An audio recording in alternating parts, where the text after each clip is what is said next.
ESPN First Take discussed the report of Tyrese Maxey calling out Joel Embiid. Stephen A. Smith, of course, was there, Mad Dog, and Shams as well.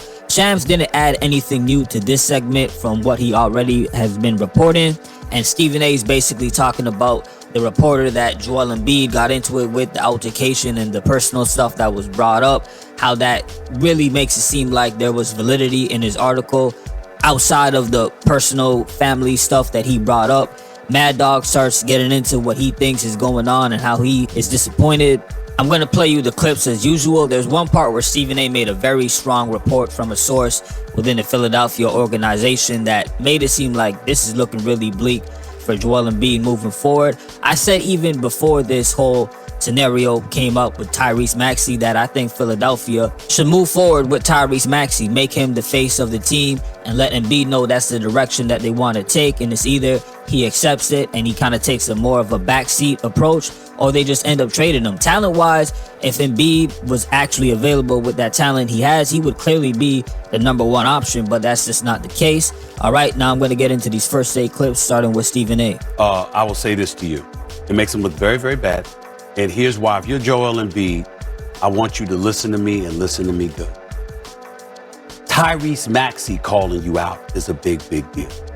He is not known for doing something like that. That's number one. Number two, he has the credentials because he's a bona fide star in the NBA, okay? And number three, he's the young face of the franchise who is a star in this league, who is looking at you and not only calling you out in front of your teammates, but he's validating the reports that came out in the Philadelphia Inquirer, courtesy of Marcus Hayes, weeks ago, where Joel Embiid ultimately put his hands on his shoulders and his neck because he had a problem with what the guy was reporting. Now, Marcus Hayes, to reiterate, was not right. He was wrong in bringing up Joel Embiid's deceased brother and his son. That is a line that you do not cross. You can make your points without doing that. And now that we see what Tyrese Maxey, courtesy of Shams, has said in that team meeting, it adds validity to the kind of stuff that Marcus Hayes was alluding to. Look, if we're being honest, those are good points that Stephen A. is bringing up. And the thing with Joel Embiid, I was always under the impression it was just his injuries, period, that was the issue that was going on. He couldn't just go out there because he's legitimately not healthy and needs to heal from whatever it is that is bothering him. That was the only issue I saw, or at least what from the outside it appeared to be. So when Embiid had the altercation with Marcus, the reporter who was making the articles about him, and started bringing up the family, I was against that, by the way, right? I did a whole video on that. But I was saying in my mind, all right, he's probably bringing it up because he's thinking Embiid needs to get in better shape, or he's not doing whatever he can to take care of himself, and he went too far and tried to put in personal matters into it. But now this is seeming like, as Stephen A. said, is more than just the injuries. And one last thing in regards to Marcus, I wanted to find the article that he actually wrote to really read it for myself instead of just the reports that were on it. But I believe the Philadelphia Inquirer either took it down or they changed parts out of it. You can correct me if I'm wrong, but it doesn't matter now when your star is questioning your professionalism as opposed to just you being available to play. 100%, Steve. I tell you, I'm speaking for all 70, well, not all, but I bet you I'm speaking for a lot of 76er fans that feel the same way. I've had it with Embiid. All right, here's a guy who's never played in the conference final, who never plays. Again, fresh as a daisy in the Olympics. He played, he was up and down the court, he was fresh as a daisy. And then he's unable to go in game one.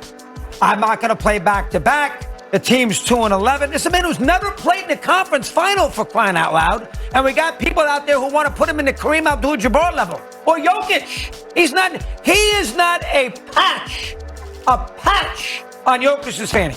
There's no debating. Jokic is so much better, and that alone should say, you know what? I'm not standing for that. Everybody thinks he's that much better. I'm going to play. I'm going to play my 70 games. I'm going to do what I have to do as team leader, and I'm going to take this team as far as I can take this team. I do not see that attitude out of him. When it comes to Team USA, how much Joel Embiid looked really great playing on that squad. He really won them a couple of games too, or one in particular. Mad Dog is absolutely right. He looked healthy, ready to go, or at least it appeared that way. based off of his performance. It's also another reason why, a little bit separately, Stephen A was questioning why Kawhi Leonard was trying to go to Team USA if he wasn't fully healthy. And maybe that's something Joel Embiid shouldn't have done, given the fact that he does struggle to get through the regular season. I do remember Charles Barkley saying something about Team USA that really stood out, where he said, man, it's less work. Every single time in the regular season, I got to go out there, try to grab every single rebound, get 25 points. But he said on Team USA, I get to do less in a short period of time, and I have so much other great players to rely on. That probably also is the reason why Embiid looks so healthy out there on the court. He's not asked to do as much. Where I disagree is how Mad Dog framed Nikola Jokic and Joel Embiid being nowhere near each other, since Nikola is just so much better that it's not even close. If we're talking strictly talent, it is a very close matchup. Not accomplishments, not what they won, the MVPs. Nikola has that over Joel Embiid, clearly. There's no debate. But if we're talking just the talent, it depends on what you like more. In my opinion, Joel Embiid is the better scorer. He plays better defense. If you're looking at Nikola Jokic, from an offensive perspective, he has no weaknesses in his game. He can pretty much do anything he wants on that side of the court. Where Embiid has a little bit of weakness, sometimes, not all the time, he could be a little bit turnover prone or not really making the greatest of passes, like a Nikola, obviously. My point is, talent is never the issue with Embiid. It's the injuries, the availability, and now it seems like attitude as well. That's also something Shaq has critiqued Joel Embiid over very recently, as a matter of fact, just before this Tyrese Maxey report came out, just so you guys know. There's another thing that's very important. As you all know, that I worked for the Philadelphia Inquirer for 17 years. I was an NBA columnist and ultimately a general sports columnist there before I came here full time. Remember, knowing Philadelphia the way that I do, I'm talking to folks in Philadelphia all the time. People in Philadelphia telling me this. He's changed since he's got his bag. He basically, one person wrote to me, they said he's basically giving Sixers fans his ass to kiss. That's a quote from somebody connected to the organization. This is how people are feeling about him. Right or wrong, that perception is very, very real. This is the same guy that walked into Doc Rivers' home crying.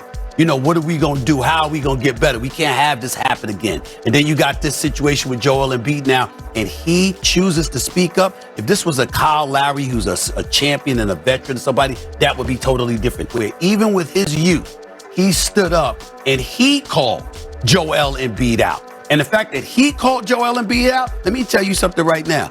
I don't give a damn how respected and loved Joel Embiid is.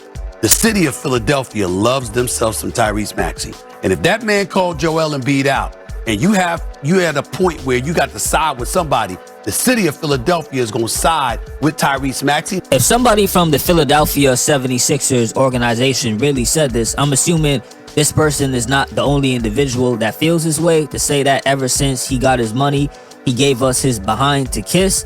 Well, how long is Joel Embiid's days in Philadelphia? It's making me think that my prediction that I made in even another YouTube short, where I said it's time for Tyrese Maxey to step up and be the leader of the team, Philadelphia needs to go in that direction, that doesn't seem like a hot take at all anymore.